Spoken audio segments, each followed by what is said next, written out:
When we think about high intelligence, we usually think of it as a superpower, right?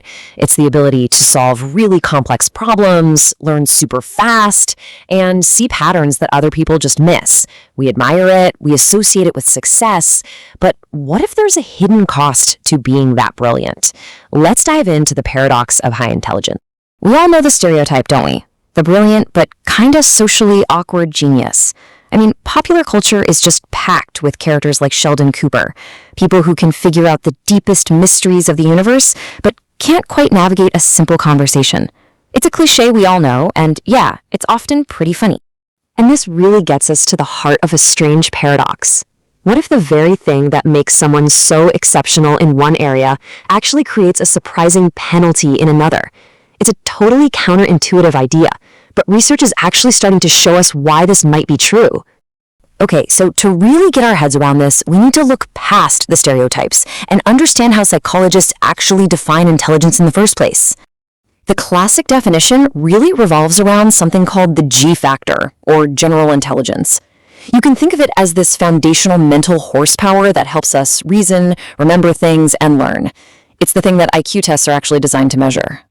So intelligence is spread out across the population on a classic bell curve. The vast majority of people, something like 70%, fall right into that average range. But people with a really high IQ, let's say over 130, are statistically pretty rare. And this rarity is a huge key to understanding why their experience of the world might be so different. All right, first, let's talk about the good stuff. The expected advantages that come with having a high-performance brain. These are the signs of intelligence we'd all pretty much recognize. A fantastic working memory, some serious creative problem-solving skills, and this deep, driving curiosity about the world. Highly intelligent people often have what's called a high need for cognition, which basically means they just genuinely enjoy thinking, like really thinking, about stuff. But here's the thing. Beyond all these well-known strengths, research points to a much more subtle and maybe even more powerful ability that really sets highly intelligent minds apart. It's the ability to create just a little bit of space between a feeling and a reaction. Psychologists have a term for this: cognitive inhibition. See, for most of us, our gut reaction is to react first and think later. But research suggests that people with high IQs are better at hitting a mental pause button. They can actually stop that automatic emotional flood, kind of zoom out, weigh the consequences, and then choose how to respond. It's basically an advanced form of emotional regulation. So you've got these incredible cognitive superpowers, right? Better memory, better problem solving, even better emotional control. So why doesn't this automatically translate into social success? Well, this is where the paradox really starts to get deep. Okay, get ready for this, because this is the bombshell finding from a 2011 study. It found that the more intelligent a person was perceived to be, the less likable they were seen by other people.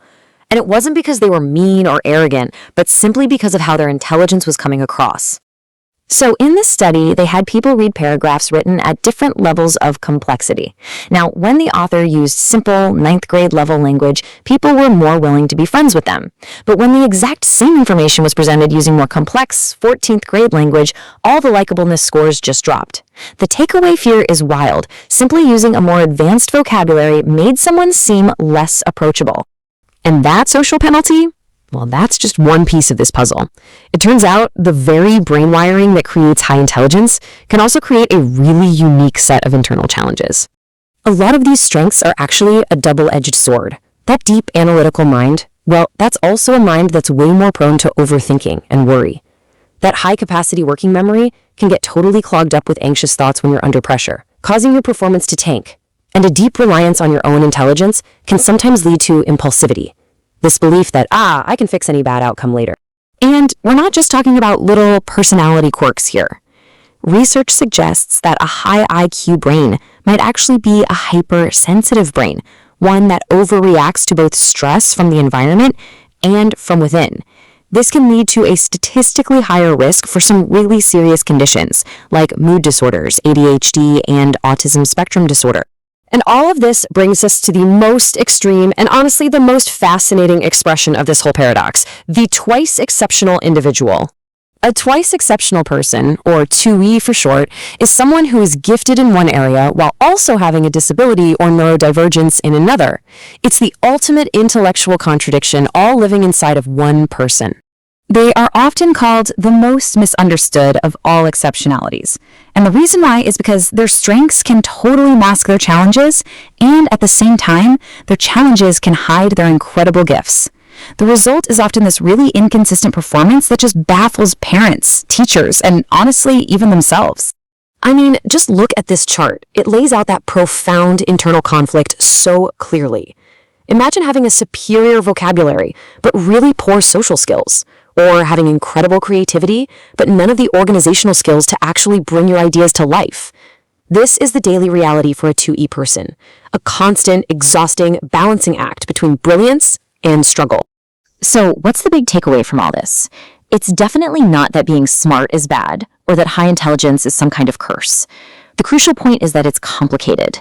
Just like any profound human trait, it comes with its own unique set of strengths and vulnerabilities, its own light and its own shadow. And that leaves us with a final, really important question to think about. Knowing that a brilliant mind can also be a struggling mind and that just appearing too smart can come with a social cost, how do we change our own perceptions? How can we create environments, in our schools, our workplaces, our communities that don't just reward the obvious parts of intelligence, but actually support the whole complex, brilliant person behind